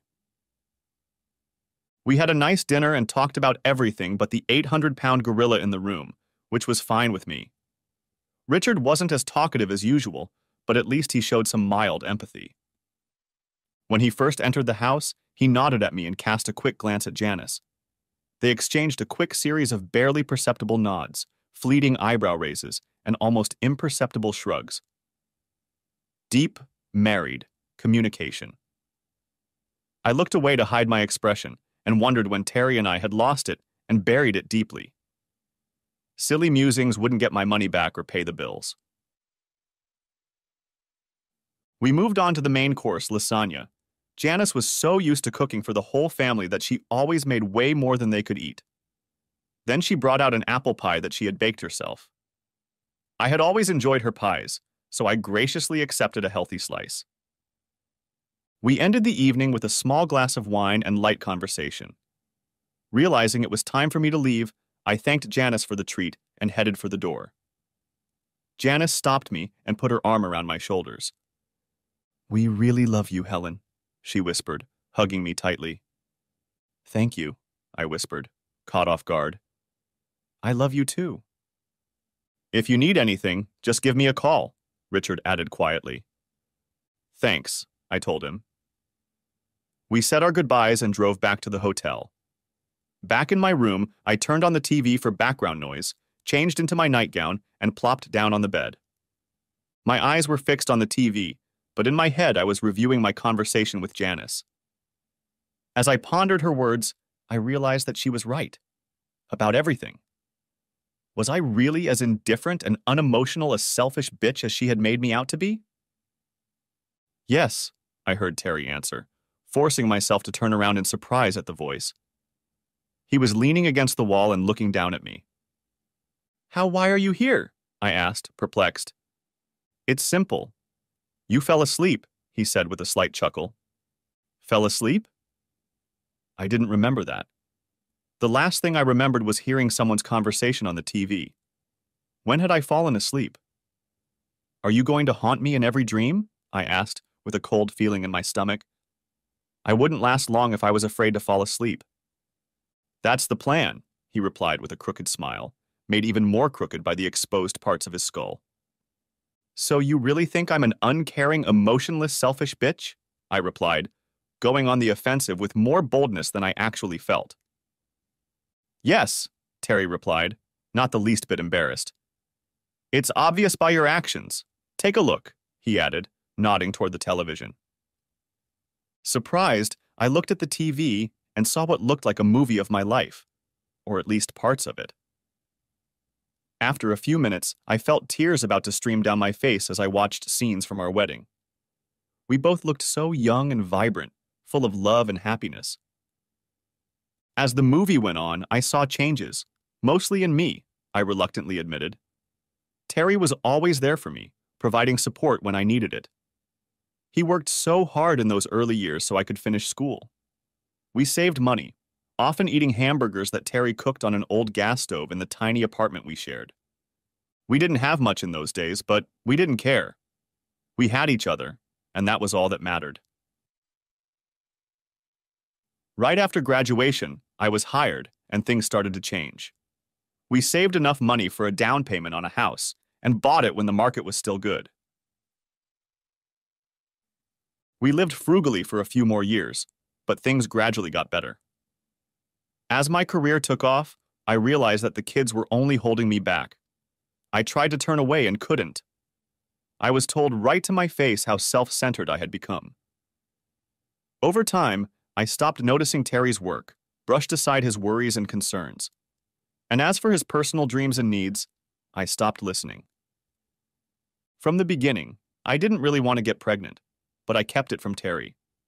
It was a conscious decision on my part. I could see it in my face and remembered the logic behind it well. When he started talking about kids, I kept putting it off, using my career as an excuse. You should have been honest from the beginning that you didn't want kids, Terry said from somewhere out of the corner of his eye, in such an emotionless tone that gave me goosebumps. You knew I wanted kids, he growled as we watched the movie. I'm sorry, I stammered as the movie went on. As my married life unfolded before my eyes, I could almost see a real wall growing between us brick by brick over time. Terry was always supportive of me, putting my desires before his own. At the same time, I could see that I was losing respect for him. When I looked at my bank statement and saw that one of my deposits exceeded his entire monthly salary, everything went to shit. He was making good money, but I was making more. The fact that he and I were living better on both of our salaries, not just mine, didn't matter to me. What was mine, and what was his was mine. That was the motto I lived by. By this time, it was clear that I was the dominant position in our marriage. Although Terry resented this, and I could see now how much he resented it, he continued to silently submit to my wishes. And he was committed to our marriage, to me. On the 12th anniversary of our marriage, I saw that he realized he could live a decent life with his own money. But he realized that divorce was an admission of defeat, and so he didn't want to upset the delicate balance in our relationship. And me? Well, let's just say I reveled in my seniority in the marriage. That's probably one of the reasons I started hitting on Ray. By the time the physical affair began, I realized I didn't have an ounce of respect left for my husband. Yes, that's right, Terry grumbled. Then I realized it was a belated response to my apology. Where was this Terry when I needed him? Maybe if he'd been rude to me before I left last Friday, I wouldn't have done what I did. Last Friday. Had it really only been 3 days? It seemed to me that much more time had passed. The next thing I knew, the alarm clock started beeping. I rolled over onto my back and turned it off. I looked with cloudy eyes at the wall where Terry was standing, but he wasn't there. Was it just a dream? Or was it something else? Was Terry right, and was I going to be haunted all the time? I crawled out of bed, did my business, showered, and brushed my teeth. I almost didn't recognize the old woman's face in the mirror. I looked like shit. And I felt like shit. In the time I'd spent in bed last night, I should have felt rested, but my dead batteries were more energized. I packed up, went downstairs, had breakfast, and then checked out. The house smelled better than yesterday, but it still resembled a crypt. The bedroom resembled a refrigerator, and when I walked past the couch, it was like walking past an open freezer. At the thought of sitting on it, I shuddered even more. I had no idea what Terry would do. Would he be able to do anything other than fill my sleep with nightmares? Was that what I wanted to find out? I paced around the apartment, taking inventory of Terry's things. Then it hit me. I needed to talk to Jerry Smith, a certified estate planner at our firm. I realized he'd probably tear me apart for letting the bank know about Terry's death, but I wasn't too concerned. "I kept wondering when you'd call," he said, picking up the phone. I wondered briefly what he could possibly know about my situation, other than the fact that Terry was dead. I decided that asking was a bad move, and tried to keep my words and tone strictly businesslike. I told him what I had already done, and he assured me that everything would be taken care of. It was a perk of working at a law firm, and it would take a huge burden off of me. "Thanks, Jerry, I appreciate it," I told him. I tried to sound sincere, but I'm sure I looked exhausted. "No problem. It's what I get the big bucks for. If you can, get all your financial stuff together and bring it to me this afternoon." "Do you think you can do that?" asked Jerry. "Yes, I'll be there. 3 o'clock will do," replied I, glancing at my watch. "Works for me," said Jerry. I spent the rest of the morning gathering everything I needed, including a copy of Terry's will. I was a little creepy as I felt occasional gusts of cold air, even though no doors or windows were open.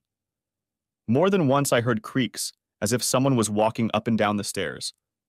I chalked it up to nerves and continued onward until I'd packed everything I needed.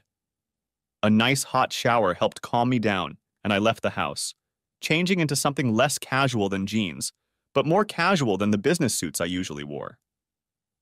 When I got to the office, I noticed everyone was looking at me cheerfully, then quickly looking away when I returned their gaze. It was obvious that they knew what Ray and I had been doing over the weekend. I felt my cheeks start to blush and hurriedly continued. "Are you going to work more casually these days, Helen?" asked Wilson behind my back. I turned and saw that he was smiling, but the smile didn't seem to touch his eyes, which were restrained. "I came to see Jerry about Terry's latest arrangements," I told him, a little defensively. "It's the most sensible thing you've done since Friday," he replied in an even tone. "When you're done, would you mind coming into my office for a few minutes?" "Sure," I said, suddenly nervous about the state of my career. He was an old-fashioned gentleman, but he was the managing partner, and I recognized an order when I heard one. I finally reached Jerry's office, and he waved me over with a somewhat forced smile. We shook hands, and he offered me a cup of coffee as I sat down. Taking a sip, I pulled out my papers and held them out to him. We discussed things while he looked over what I gave him. "Everything seems to be in order," Jerry said, as he looked over my papers. "I'll take care of everything from here. Is there anything else you need?" "Yes. I need to amend my will and trust," I told him. "That makes sense," he said, pulling out my folder. "I see that your husband has been named as a beneficiary. He's also listed as executor on your trust and your medical power of attorney." "I'd like my sister Janice Hopkins to be named instead," I told him. "And I want to give her power of attorney, just in case." "Very well. Just write it all in pencil and initial it. You know what to do. I'll make the changes. It won't take more than a day or so." "Thanks, Jerry," I said, before we ended our meeting. From there, I walked to Wilson's office. His secretary waved me in, and I couldn't help but notice the caustic look she bestowed upon me, as if I were a large dung beetle spreading its nuisance around the office in front of me. "Helen, come inside. Have a seat," Wilson said with a pleasant smile. "How are you holding up?" he asked when I sat down. "It's been a challenge," I replied cautiously. "It sounds like you didn't sleep very well," Wilson remarked with concern on his face. "It wasn't easy," I admitted. I hesitated to tell him about my dreams, if they were dreams. Wilson nodded before continuing. "You're probably wondering why I asked to meet with you," he said. "The senior partners aren't happy. Your husband has sent out emails to virtually everyone in the firm. And it's probably hopelessly optimistic to assume that this information hasn't leaked outside the firm by now, or won't soon. Needless to say, your, credibility, shall we say, personal and professional, has taken a hit. The only reason you haven't been fired is the fact that up until now, your record with this firm over the past 20 years has been exemplary." I considered Wilson's words and, more importantly, what he didn't say, but his look practically screamed, and made a decision I hoped I wouldn't regret. "Maybe I should tender my resignation," I said quietly, feeling knots in my stomach. Wilson said nothing for a few moments, pretending to mull over my suggestion. At least he had the decency not to jump on it right away. He nodded before answering, and I realized I'd gotten his body language right. "As much as I'd like to lose you, Helen, I think it's for the best. However, given your length of service, your spotless record up until this weekend, and your willingness to take responsibility for your actions, I think the partners will agree to keep you on the payroll until the end of the month. That will give you time to deal with your husband's latest endeavors. No pun intended, of course. We'll put together a reasonable severance package that I think you can live with. You're smart, driven, and one of the best lawyers I've seen. I'm sure you'll get back on your feet." "Thank you, Mr. Bledsoe. I appreciate it," I said quietly. It felt a little surreal, like I was reading lines for a radio melodrama. "Sure, you might want to consider a change of scenery. Have you ever been to Boise?" he asked in a completely neutral tone. "In Boise? In Idaho?" "No, I haven't." "Why?" I asked, shocked by what I took as a sudden and unexpected turn in the conversation. "An old high school buddy of mine is the managing partner of one of the firms there. He's looking for someone with your experience and abilities. If you like, I can give him your name." "Sure," I replied with some hesitation. "Good. Great. I'll let him know."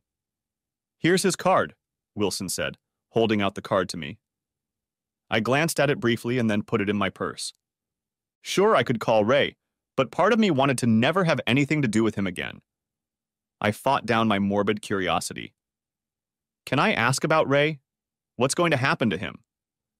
He looked at me very thoughtfully for an awkwardly long moment, and then seemed to come to a decision. "As you know, Helen, I can't go into details, privacy considerations and so on. Let's just say that Mr. Bland has exhausted any stores of goodwill he may have had left from the senior partners. You may not know this, but you're not the first associate whose marriage he's ruined. That's why he was transferred to this office after his divorce. His ex-wife caught him with a paralegal. It was, acrimonious divorce, to say the least." He lowered his gaze and made a note on the bouvoir. "The lawsuit required us to keep him employed and pay a rather generous alimony." He muttered the last very quietly, as if he was pondering, and it leaked out. "I didn't know any of that," I said quietly, stunned. I admitted to myself that I was well aware of his reputation, which was why I'd chosen him for my first extramarital adventure, but not about that. Damn it. "Well, I have a meeting to attend. I'm truly sorry for your loss, Helen, and I'm sure I'll see you again before you leave," Wilson said as he stood up, signaling to me that the meeting was over. "I'll be back," I said. "I still have some papers to sign. Thank you for everything," I added as we shook hands. Fighting back tears, I hurried out of the office, avoiding socializing with the others who I was sure were watching me leave. Getting into my car, I burst into tears. I loved this job and loved working with everyone here. Worse, I had worked here for over 2 decades. The thought of leaving too, Boise made me feel like I was exiled to Siberia for my sins. Eventually, I calmed down enough to drive, but it still wasn't easy because the tears wouldn't stop. Because of my blurred vision, I almost got into a couple of accidents. I finally made it home and sat on the couch, burying my face in my hands and sobbing uncontrollably over the loss of my favorite job. I cried until I heard a sharp knock in the living room. Surprised, I looked around, not realizing what had happened. And then I saw this. A 5x7 framed photo from our wedding was lying face down on the nightstand where it had been for years. Goosebumps ran through my body. Startled, I picked up the photograph and saw that the glass was shattered, as if it had been hit with a fist. The sensation was like a storm cloud passing over my head. I almost threw up when I realized how horribly my gut twisted, that I was crying more over the loss of my job than the loss of my husband. Frightened, I threw the shattered photo on the couch and looked around to see if anything else had moved. I couldn't explain how that picture had suddenly fallen on my face, and with such force. Then it hit me. It had to be Terry's doing. In an instant, I went from frightened to angry, from horror to rage. "Leave me! One!" I screamed into the empty room. "You're dying! Go away! Stop messing with me, damn it!" Suddenly, the temperature dropped and the room became darker. I almost expected to see objects flying off the walls, and I thought I heard maniacal laughter coming from the stairs. There was no way in hell I could be alone in this house. I grabbed my phone and called Janice in a frenzy. "Hey, sis, what's up?" She answered in a cheerful voice. "Not great. Can I spend the night with you guys? Please?" I pleaded, my voice shaking. Her tone instantly turned concerned. "Of course you can. We'll have the guest room ready for you. Is everything okay?" she asked. "No, it's not all right. I'll tell you when I get there." "Thank you," said I. We finished talking, and I ran upstairs to pack my overnight bag, again. I threw things into my bag as fast as I could, not caring to pack them neatly. I had to get out of this place before Terry did something else. I made my way down the stairs, holding tightly to the banister with my hand so I wouldn't fall. I was sure Terry would push me down the stairs if I wasn't careful. Then I ran to the garage, threw my stuff in the car, and drove away. If I lived in a cheap horror movie, the burning streaks of rubber on the pavement would be dragging behind me. Janice met me at the door, and I fell into her arms, sobbing. She wrapped her arms around me and tried to comfort me as best she could. Finally, she got me to sit on the couch and calm down enough to speak. "Good God, sis. What happened? Did someone break into your house or something?" "It's much worse than that," I sighed hopelessly. "It's Terry." "Terry? He's dead. What can he do?" asked Janice, looking at me strangely. I told my sister about what I had experienced the past 2 nights and what had happened when I got back to the house. She listened silently as I practically babbled my story. "He's trying to drive me crazy. I know he is," I sobbed in conclusion. "Honey, you've been under a lot of stress lately. Maybe you just need to relax and get a good night's sleep," Janice said, trying to calm me down. "No, you don't understand. He wrote in his suicide note that he hoped I would see his face every time I closed my eyes. And I did see it. I haven't been able to sleep properly since Sunday. And now this. On top of that, I quit my job so I wouldn't get fired," I sobbed again. Part of me would say that my body wasn't capable of crying out another drop, but I was clearly wrong again. "Oh no. What are you going to do with the house? And with all your bills?" "I have the money, and insurance will take care of the mortgage. I'm working until the end of the month, and I've been promised severance pay. But I can't stay any longer in this place. You don't understand. Terry hates me. He'll kill me if I stay there." The tough lawyer was half a step away from hysteria. "Come on, sis. You're a reasonable person. That's a little extreme, don't you think? How can a dead person hurt you or kill you?" asked Janice judiciously. I realized she was trying to convince me of my common sense, but she wasn't experiencing what I was experiencing. "But you weren't there," I protested. "No, I wasn't. I'll tell you what. Let me take your things upstairs and then I'll make you a cup of hot chamomile tea and a grilled cheese sandwich. That should help you calm down, and then we can talk, okay? Okay, I said, suddenly feeling like a scared schoolgirl trying to hide from the monster under the bed. Janice carried my things upstairs and then went to the kitchen, where she made 2 cups of tea and 2 grilled cheese sandwiches. She brought them on a tray to the front room and sat down with me. I sipped the tea, which was flavored with honey. Then I took a bite from the sandwich, which I thought was very tasty. I had a wonderful memory of our childhood. After a few moments, I began to relax and felt much better. Are you feeling better now? Asked Janice in a soothing tone. Yes, much, I replied with a deep and grateful sigh. Thank you. You're welcome. Have you told anyone else about meeting Terry? No. Are you kidding? I'd be institutionalized. Not necessarily. You've been through a lot in the last few days. Meeting Terry must have come as a shock to you. Maybe you should take a few days and get your mind off everything. I can talk to Richard and see if he'd be willing to let you stay at the lake house.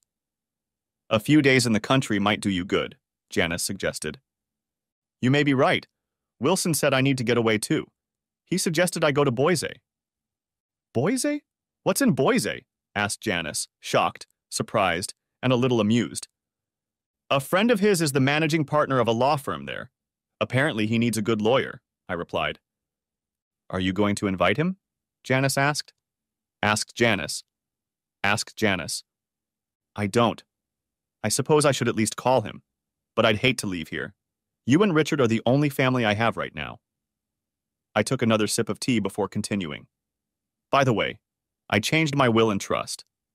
You are now my sole beneficiary and executor of the trust. I've also given you power of attorney in case anything happens to me. I hope you don't mind.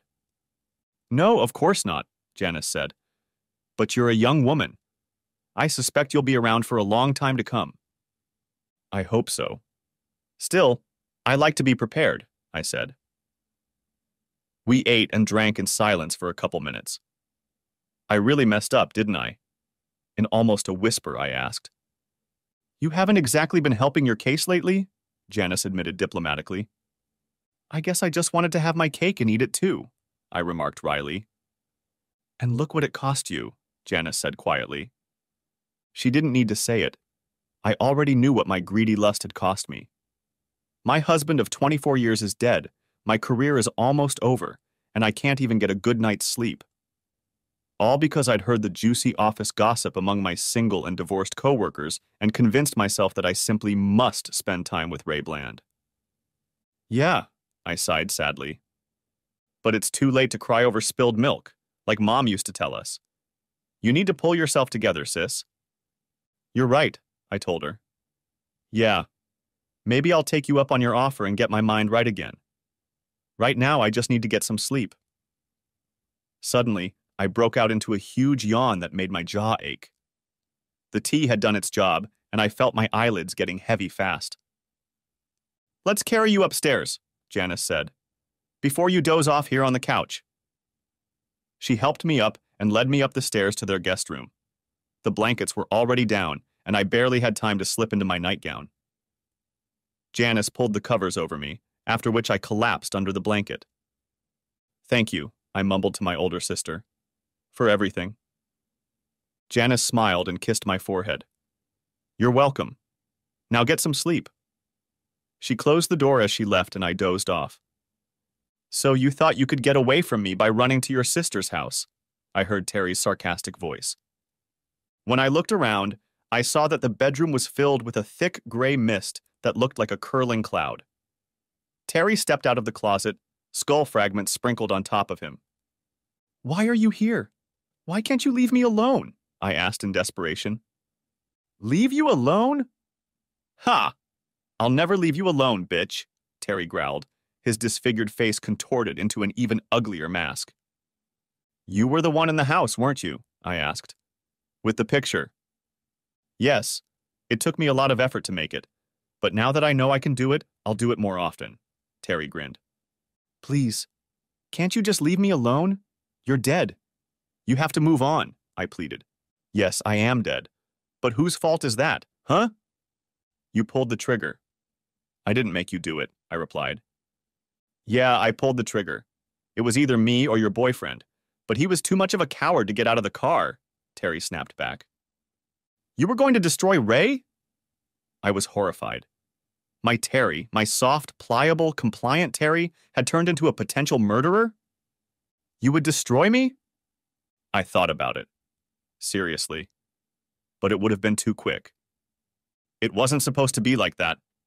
His eyes flashed crimson, and I held back a cry. How was it supposed to be, sweetie? He shouted, and I flinched. To go along with your cuckolds and turn into a lowlife who doesn't command the slightest respect. Slip away, leaving divorce papers behind so your law firm can draw and quarter me in the public square? Drop everything in sight, run away, and spend my life dodging every private investigator you can afford? Burn the house down and spend years in prison as Bubba's bitch?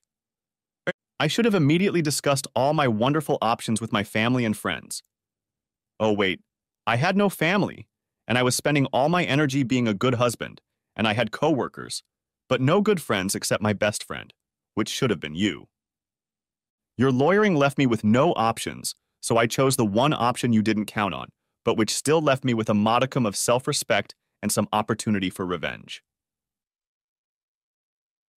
So, honey. I pulled the trigger because it was the only option I had. And now my blood is on your hands. Look. I looked at my hands and saw that they were covered in a dark red blood, thick drops falling between my fingers and onto Janice's bedspread. I recoiled at the sight. You may not be able to see her in the light of day, but she's still there. And nothing can ever get rid of it, Terry added. He staggered back, and I heard the gnashing of his teeth. More pieces of the shattered head flew free, but disappeared before they hit the floor. In a hoarse, agonizing whisper, he added, And I can't go on living. I have what is called unfinished business. I can't move on, up or down, until that business is completed. He pulled himself together and really gloomed, and I almost shrieked. By the way, you never answered my question. Was your little hookup with Bland worth it all? Not only did you lose me, but you don't have that lucrative job anymore. And I know how much it meant to you. More than it did to me, at any rate. Look, Terry, I'm really sorry about this. Do you understand? I shouldn't have done it. I've got it all figured out now. Go away. Leave me alone. I protested weakly. I was exhausted more than physically, and hated the parts of me he was sticking his nose into. I don't think you really get it, Terry replied, his tone softening a little. You're right. You shouldn't have done that. In fact, you shouldn't have thought about it at all. But you still think you're entitled to whatever you want and to hell with everyone else. It's still all about you. And as for leaving you alone, that's not going to happen. Ever. Please, Terry. I'm begging you. I can't take it anymore, I cried, tears streaming down my face. Well, you know how the saying goes. In one hand is desire, in the other is shit. Let's see which one fills up first. I wanted a faithful wife who would love me as much as I loved her. And how did that turn out, huh? Enjoy the rest of your pathetic life, bitch, Terry muttered, and then burst into uncontrollable laughter. He disappeared into the closet, and the fog drifted away with him, as if sucked up by some unknown mental vacuum cleaner. The blood on my hands and Janice's bedspread was gone. I fell back onto the pillow, tears streaming down my face. The next moment, I saw the sun shining through the window. I stood up, smelling the smell of bacon from downstairs, and shudderingly examined the bedspread, but there was no trace of blood. I went to the bathroom, did my morning ritual, got dressed, and went downstairs. I didn't feel much better, but at least I didn't feel worse. Good morning, Richard said cheerfully, sitting at the table with his morning coffee. Janice is almost done with breakfast. Why don't you have some coffee and sit down? Thanks, I guess I will, I said. I greeted Janice, who was putting bacon on a plate, took my coffee, tiredly wished for a double espresso, and returned to the table. How did you sleep last night? Asked Richard worriedly, scrutinizing my haggard face. Not too well, I admitted. Did you see him again last night? Asked Janice, putting bacon and a plate of scrambled eggs on the table. I glanced at her, then looked at Richard. He didn't look shocked or incredulous, just concerned. For a moment I felt insulted, since Janice had obviously shared my secrets with Richard. But then I accepted it. They were a real married couple, and they shouldn't have secrets, if they had any at all. Yeah, I replied. Am I going crazy? I asked Richard. I'm a surgeon, not a psychiatrist, he replied with a slight smile. But from what Janice has told me, I'd say you've been through a lot of psychological trauma and are suffering from a lot of stress on top of that, because of Terry and your work. You're probably right, I said quickly, not wanting to repeat my list of woes. But if you want, I can talk to our staff psychiatrist at the hospital. I've heard she's very good at what she does. She might be able to help you. I might agree, I said. We each grabbed some scrambled eggs and bacon and started eating. Janice was the best cook I'd ever known since my mother, and her scrambled eggs were delicious. We also talked about you spending some time at the lake house. We don't mind you staying there for a few days if you want to. It will help you calm down a bit, Richard said. That would be nice, I said. I knew from experience that the medical examiner probably wouldn't release Terry's body until the end of the week, and I still had 3 more weeks before I was officially dismissed. Maybe, I thought, a few days at the lake would do some good. Good. Then it's settled. I'll give you a key to the house before I hit the road. Can you handle driving? Asked Richard. I can handle it, I replied, backing up my statement with a careless smile. We finished breakfast and I helped Janice clear the table. Richard dug into his pocket and handed me the key to their cabin. I'd been there many times and knew the way. Have a nice vacation, Richard said with a smile. Thank you both. For everything, I said, as I hugged each of them. My pleasure, Janice said. And call if you need anything. Saying goodbye, I packed up my things and left. I thought about going into the house and grabbing a few more things, but decided against it. After yesterday, I didn't have the slightest desire to be in this place again. I stopped at Walmart and picked up a few things to get by and then hit the road again. I drove down a 2-lane road outside of town, with the windows down and the radio on. The wind fluttering my hair kept me awake, and I was anticipating a few days of peace and serenity. I was only a half hour from the lake when it happened. Nice day for a drive, isn't it? I heard from the passenger seat. Stunned, I looked over and saw Terry sitting looking out the side window. I could clearly see the exit wound in his head, and sunlight was shining through the remains of his skull. What are you doing here? I almost shouted. You fell asleep at the wheel. Not very safe, Terry said, looking at me. In fact, you better watch the road before you get to the intersection. Suddenly, my whole world shattered as a huge 18-wheeler truck slammed into my door. The impact sent the car spinning, and I was hit a second time by a truck traveling in the oncoming lane. My car ended up in the ditch, upside down, and I was sandwiched between the airbags that had deployed. I'll see you later, Terry said before I passed out. Epilogue, 25 years later. Hello, Mrs. Hopkins, the cheerful receptionist said as Janice signed in the guest book. Hello, Amy, Janice replied. How is Miss Baker doing today? She asked April Callahan, the head nurse of Helen's unit, who appeared at the counter. Janice had made this trip every week for the past 25 years, and the nurse knew she was coming. It's all the same. She just sits in her wheelchair, watching TV or looking out the window. The nights still seem to be the hardest for her. She insists she sees her dead husband in her dreams, April said sadly. Janice knew this, but she also knew that over the years Helen had managed to come to terms with it, and Terry's nightly visits no longer horrified her as much as they used to. It's true that a strange thing happened the other day, April added as they walked down the hallway to Helen's room.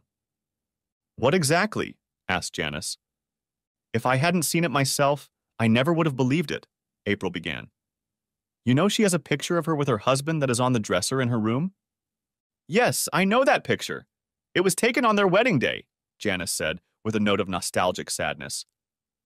I was in her room, feeding her lunch, when the picture suddenly fell forward, face down. It just didn't fall. It fell with enough force to break the glass, April said. I almost jumped out of my skin when it happened. Maybe there was a draft? Janice suggested cautiously, feeling a chill on her skin. No, all the windows were closed and none of the fans were running, April replied definitively. That's odd, Janice said indifferently. She remembered the day Helen had said the same thing had happened at her house. It had been the day before the accident, after which she had slipped into a coma. She had recovered, but the damage from the accident had made her a quadriplegic. There was no way Helen was going to make it, and April was with her when it happened. She complained several times about something moving in her room, but I always thought it was someone on the staff moving things around while cleaning. I've never observed it myself. But the strangest thing was Helen's reaction, April continued. Oh? Asked Janice. Yes. She just smiled, looked at me and said, He's still mad at me. Does that make sense to you? Asked April. Oddly enough, it does, replied Janice with a fleeting sad smile. I'll tell you about it someday. I can't wait to hear the story, April replied. Anyway, I have to make my rounds, but I know the front desk wants to talk to you about her benefits before you leave. I'll talk to you later. Okay, Janice said. She reached her sister's room and looked at the frail 71-year-old woman sitting in her wheelchair, staring out the window. She remembered the day of the accident as if it were yesterday. Helen was on her way to the lake house when she was hit by an 18-wheeler truck and then another truck traveling in the opposite direction. According to the police report, Helen apparently fell asleep at the wheel and ran a red light. Officers said Helen had to be extracted from the car using the jaws of life and was lucky to be alive as the cab slowly filled with water from the blocked ditch, and the unconscious Helen just avoided drowning. She and Richard blamed themselves for a long time. Knowing she was so tired, they should have driven her to the cabin. The police report clearly stated that it was her own fault for not stopping at the traffic light, so the trucking company was beyond suspicion. Fortunately, she was still enrolled in her law firm's health plan, which covered her hospital expenses. But the benefits available to her didn't cover all of her long-term care costs, and Janice, now acting under Helen's power of attorney, used all of her sister's funds, including her 401k and Terry's 401k, as well as the insurance Helen had gotten from Terry's firm. Janice also sold Helen's home after paying off the mortgage and used most of the proceeds from the sale to cover her sister's medical and final expenses. Helen was now covered by Medicare, but she still had to pay for medications such as prescriptions. Medical expenses over the past 25 years had almost eaten up what was left of Helen's funds. She realized that if her sister lived much longer, she would likely go to a less comfortable nursing home. Look what I brought you, Janice said, pulling a new Afghan out of a large bag. I just finished it yesterday. It looks so cute, Helen squeaked. Thank you. I thought it would keep you warm at night. I'm sure it will, Helen said, and looked out the window again. Can you keep a secret? She asked. Of course, Janice replied. That weekend I spent with Ray I haven't even told Terry yet, but I've already come to the conclusion that it wasn't worth the cost, Helen said, as a single silver tear rolled down her face. The temperature in the room dropped a few degrees, and the heavy hospital bed rattled quietly. Janice looked fearfully at the bed and then back at her sister. I think he already knows, dear, Janice said quietly. Thanks for watching. I hope you enjoyed it. So subscribe to my channel and watch the next video.